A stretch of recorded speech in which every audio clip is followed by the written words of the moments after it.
Hola, ¿qué tal? Qué alegría nos da darles la bienvenida a un estudio más de estas porciones que por mandato apostólico hemos estado estudiando ya todo este año. Y por mandato apostólico me refiero al apóstol Jacob en Hechos capítulo 15. Y bueno, la idea es profundizar un poquito más allá de lo que está escrito y que vayamos de alguna manera creciendo en el entendimiento de la bendita palabra del Señor, como fue revelada a Moisés y como los apóstoles, los primeros creyentes en el Mesías, la trasladaron a aquellas personas que iban llegando de las distintas comunidades del mundo no hebreo. Como siempre, me gustaría mucho que usted tenga la libertad de compartir estas enseñanzas. No hay ningún derecho reservado en lo que a contenido se refiere. Tenga la libertad de compartirlo. También queremos añadir que en nuestras redes sociales, bueno, más bien en nuestros canales de YouTube y en Facebook, en los cuales transmitimos en vivo estos estudios, pues tenemos ahí, quizás es un poquito más fácil de acceder a ello en YouTube. Tenemos varios listados de reproducción ahí en donde usted puede encontrar estudios de mucho interés. Le invitamos también a verlo para sumarse a este estudio en serio de la Escritura. Vamos a empezar entonces con una oración. Y buen Dios, te damos muchas gracias por permitirnos llegar acá, por tu fidelidad, por tu amor, por la gracia con la cual tú te proyectas a nosotros. Bendecimos tu nombre, Señor, porque para siempre es tu fidelidad. Y pedimos ahora tu guía en esta porción que hoy vamos a ver, en el nombre de Jesús. Amén y amén. Muy bien, recordará usted que la semana pasada vimos la porción de Tzav, aquí más que ordenar, vimos cómo se trataba de traer un orden de las cosas y por lo tanto, más que llamarles mandamientos, nosotros en Visión de Fe les llamamos competencias, ¿verdad? Y que vimos también que estas competencias, este orden, es el que Dios nos lleva una vez somos salvos a la vida en el Espíritu. Y terminamos con algunos nombres que es importante que conectemos qué quieren decir. De hecho, hoy usaremos el nombre de Torah y es bueno que usted sepa que esto quiere decir instrucción. Inicialmente se refiere a cualquier instrucción que está en la ley, pero ella misma se hace llamar Torah a la vez, ¿verdad? Entonces empezamos ahora una nueva porción, la porción de Shmini, que comprende desde el capítulo 9, versículo 1, hasta el capítulo 11, versículo 47. Las características generales de esta porción son las siguientes. En primer lugar, vemos la inauguración del sacerdocio arónico, como Aarón finalmente empieza a desempeñar su ministerio de sacerdote principal. Luego vemos el tema de Nadab y Abiú, como ellos mueren, para el siguiente tema ser la dieta bíblica, una dieta que está especificada ahí y que, como hemos visto en varios estudios, especialmente del Evangelio según Marcos, es una dieta que sigue vigente para la vida en el Espíritu. Y por último, también vimos un listado, o vemos en esta cita, en esta porción de hoy, un listado de los animales inhabilitados. Muy bien, leemos entonces, como es nuestra costumbre, el primer versículo, porque este año casi que vamos dando una explicación introductoria de cada porción y es mi deseo, y si Dios así lo permite, que año con año podamos profundizar sobre algunos de los temas de cada porción. Entonces leemos el versículo 1 del capítulo 9, el cual dice así: Y fue en el día octavo que Moisés llamó a Aarón y a sus hijos y a los ancianos de Israel. Esta porción se llama Shmini, que en hebreo le va a aparecer ahí ahorita, y quiere decir octavo. Y es curioso que esta porción se llame así, ¿verdad? Que sea un número cardinal octavo, octavo.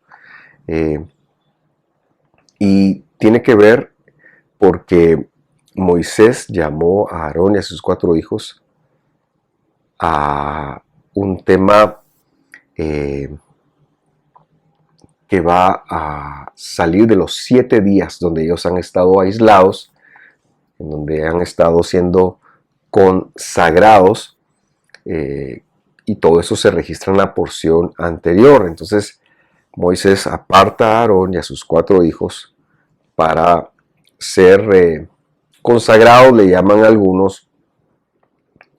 La escritura le llama la llenura, y por eso nosotros lo vamos a leer en algún momento, ¿verdad? La consagración de los sacerdotes no fue otra cosa más que la capacitación que Dios puso, y por eso dice que les llenó las manos. De hecho, lo vamos a leer en algún momento.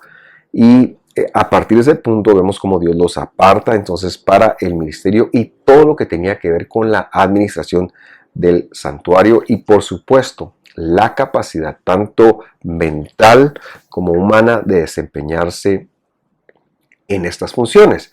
Ahora, las funciones del santuario son vitales, son determinantes para el pueblo, son determinantes para nosotros el día de hoy. ¿Por qué razón? Porque el santuario, Mishkan en hebreo, es un lugar de habitación de Dios. Sin Dios presente, sin importar cuál culto se trate, si Dios no está presente, no va a haber salvación.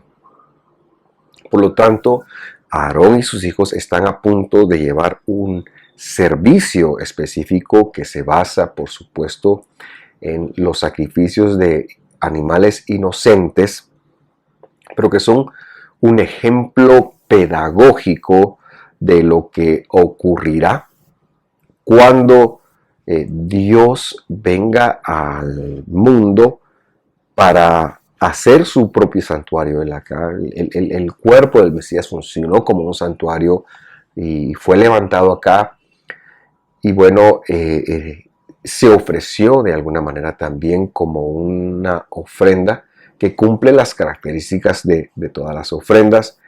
Pero el punto es el mismo. El hecho de que Dios bajara, habitara, muriera, significa que entonces Él estaría perdonando todo el pecado de la humanidad. Por eso es que el tema de un santuario, de un templo, siempre fue importante, porque tenía que ver con perdón. Y por eso aquí los sacerdotes, como hemos visto, ellos iban a empezar a oficiar ciertos acercamientos o korbanot. Hemos dicho que el nombre de las ofrendas en hebreo es korban en singular, korbanot en plural, y quieren decir acercamientos, y eran un símbolo, una señal, una seña de lo que Dios mismo, una seña muy pedagógica de lo que Dios mismo vendría a hacer por nosotros cuando Él propiciara la reconciliación y la regeneración del ser humano en el madero. Entonces, vamos a retroceder unos versículos al capítulo 8, versículo 33, para leer lo que comentaba hace unos instantes. Dice: esta es una de las instrucciones que Dios le da a Moisés para los sacerdotes cuando están en esos 7 días donde se les están llenando las manos. Y dice así: y no saldrán de la entrada de la tienda de reunión por 7 días. Por eso esta porción es lo que ocurrió después de eso, cuando ya salieron, hasta que termine el tiempo de su llenura, dice literalmente. Así dice la escritura, porque por 7 días serán llenas sus manos. No recuerdo cómo dicen la mayoría de las traducciones, pero lo bueno es que tengo el recurso acá y lo voy a buscar. Creo que es la Biblia de las Américas, la Nueva Biblia de las Américas.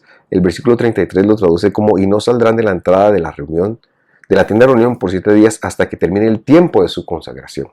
Y entonces señalamos aquí que el traductor o las traducciones han puesto consagración, pero que literalmente dice que sus manos serían llenas, que ellos tendrían un tiempo de llenura, lo cual tiene mucho sentido porque Dios mismo estaría capacitándoles a ellos. Dios mismo los estaría por llenarlos a ellos de la forma correcta de hacer algo. Y 7 días dice que tendría que suceder esto.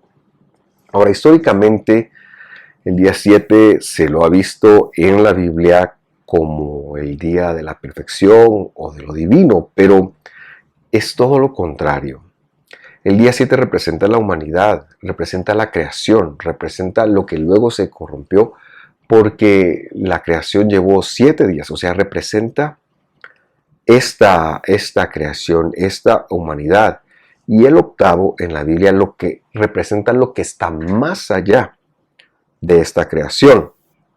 De hecho, una de las citas del Señor, la última cita del Señor que se registra en Levítico 23, de las varias que ahí se dan, se llama Shmini Atzeret.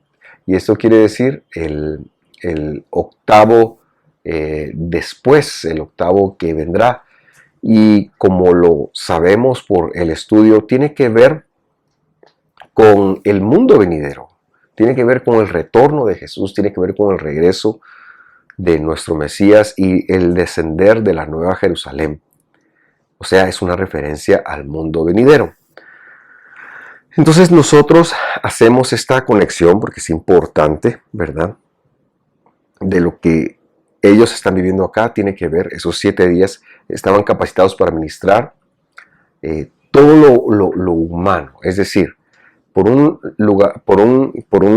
lado, ellos están ministrando los recursos divinos, los recursos de Dios, el poder de Dios, lo que Dios les había dicho, en función, sí, del perdón al hijo de Israel que venía a ofrecer sus acercamientos, sus korbanot, sus ofrendas, ¿verdad? Y cómo él tenía que poner las manos sobre la cabeza del animal y entonces se daba este sacrificio y sí eran perdonados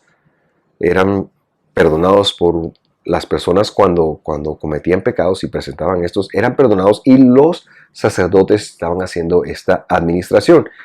Eso es lo que está ocurriendo. Se les aisló durante 7 días que representan la creación, que representan este mundo,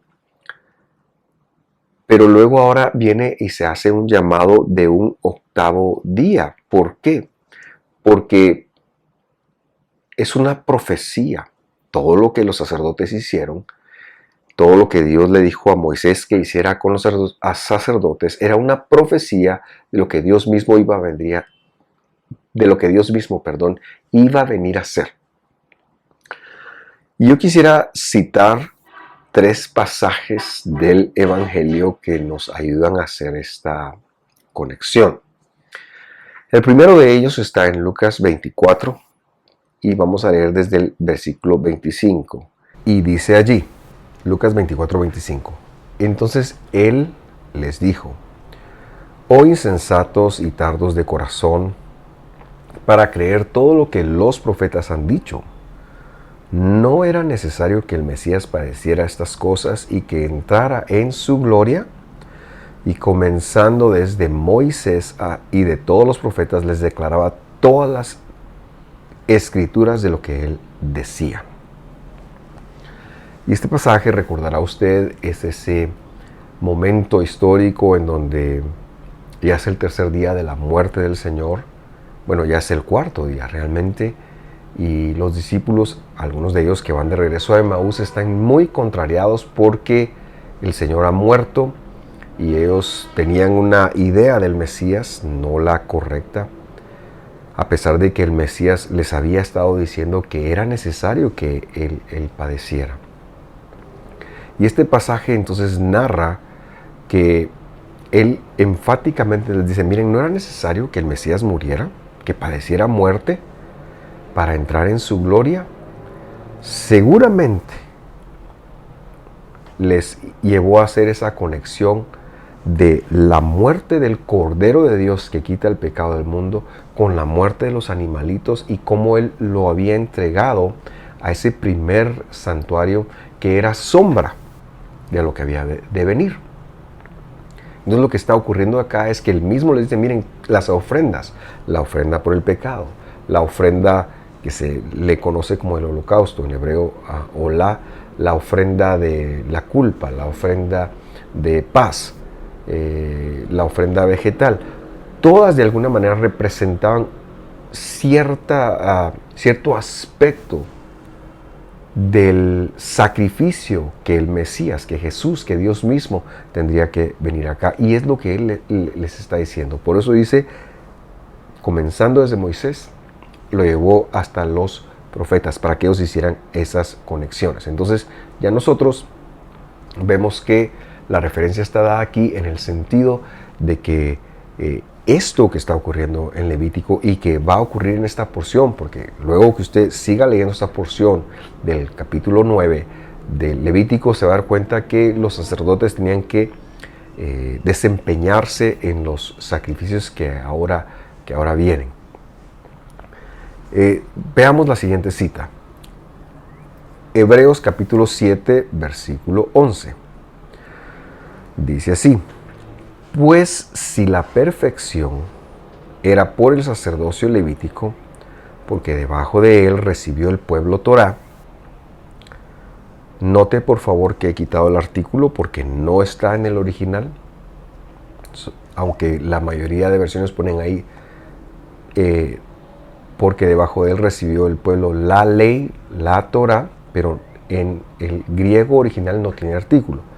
Entonces sigo leyendo. ¿Por qué necesidad había aún de que se levantase otro sacerdote según el orden de Malquisedec y que no fuese llamado según el orden de Aarón? Y entonces ahora, en la carta de Hebreos, cuya principal razón es que el escritor va con los hermanos judíos, hebreos, que vivían en Jerusalén, pero que todavía iban a ofrecer corbanot al templo, porque esta carta fue entregada antes de la destrucción del mismo, y parecía como que había algunos hermanos acá de la congregación de Jerusalén que ahora ellos querían, como estaban todavía ofreciendo sacrificios, este tipo de sacrificios, y entonces el escritor tiene que decirles, miren, la perfección no iba a venir por el sacerdote levítico. Por supuesto, había perdón, pero no había regeneración. No había el perdón. Perdón sí habría. Lo que no habría sería perfección. Lo que no habría sería la regeneración, la capacidad del hombre de dejar de seguir pecando, que es algo que tenemos en Jesús. Y para eso era necesario que se levantara un nuevo sacerdocio. Un sacerdocio, según dice aquí, Malquisedec. Y Malquisedec aquí representa, no como se dice en muchos ámbitos, que este Malquisedec de Génesis, que ofreció pan y vino a Abraham, era Shem, el hijo de Noé, sino aquí es alguien que no tiene genealogía. Por eso es que el evangelio aquí viene y de alguna manera anula la postura muchas veces que tienen algunos de que Melquisedec o Malquisedec, este sacerdote era Shem. No, el evangelio está diciendo no tiene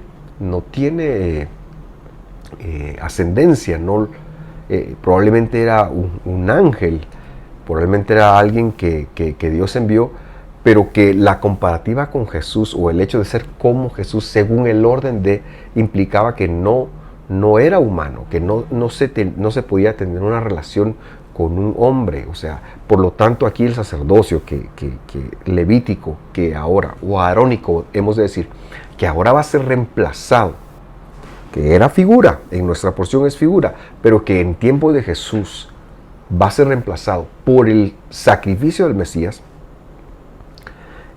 ya no va. Entonces, importante verlo así y que tengamos la claridad eso.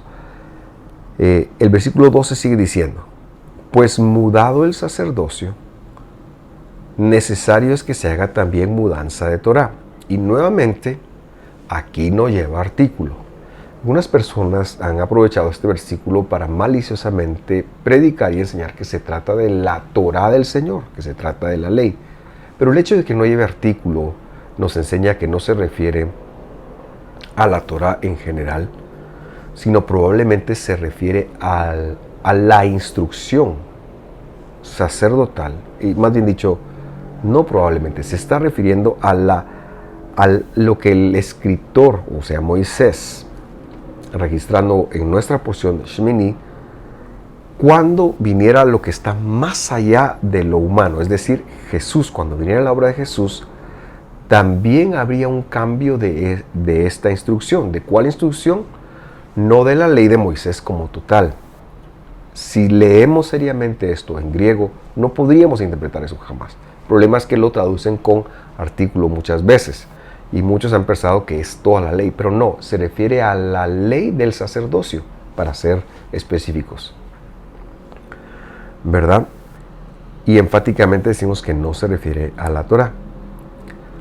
Por último, quisiera yo leer la tercera porción del Evangelio que nos ayuda a establecer lo que aquí está ocurriendo.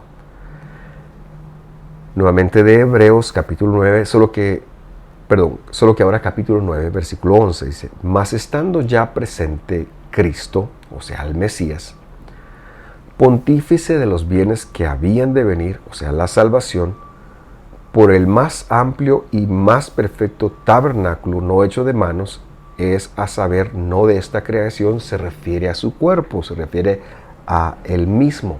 Entonces aquí tenemos ya dos tabernáculos, el Mishkan arónico y el tabernáculo hecho de su cuerpo. Y esto es importante por lo que dijimos al principio. Sin la presencia de Dios, en el sentido de Dios estar presente en los sacrificios, no iba a haber perdón de pecados. Es decir, si Dios no estaba presente en el templo cuando se hacían los sacrificios, no había perdón de pecados. Por eso era necesario que estuviera el arca y todo lo que Dios enseñó. Porque ese era el adelanto pedagógico de Dios antes de que Él mismo viniera. Y esto funcionó por 1200 años, más o menos.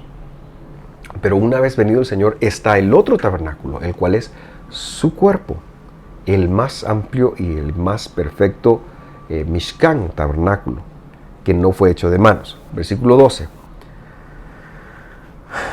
Luego dice: y no por sangre de machos cabríos ni de becerros, mas por su propia sangre entró una sola vez en el santuario, habiendo obtenido eterna reconciliación. Y vemos que si los sacerdotes levíticos oficiaban con sangre de machos cabríos, nuestro sumo sacerdote, según el orden de Melquisedec, el Señor Jesucristo, a Él toda la gloria, Él iba a oficiar con su propio sacrificio, con su propia carne, obteniendo reconciliación para siempre por usted y por mí. Versículo 13. Porque si la sangre de los toros y los machos cabríos y la ceniza de la becerra, se refiere a la becerra bermeja, roja, rociada a los inmundos, santifica para la purificación de la carne, versículo 14, cuanto más la sangre del Mesías, el cual por el Espíritu eterno, por el poder eterno, por la mente eterna, se ofreció a sí mismo sin mancha a Dios, cuanto más esto no limpiará, es decir, sí limpiará vuestras conciencias de las obras de muerte, para que sirváis al Dios vivo.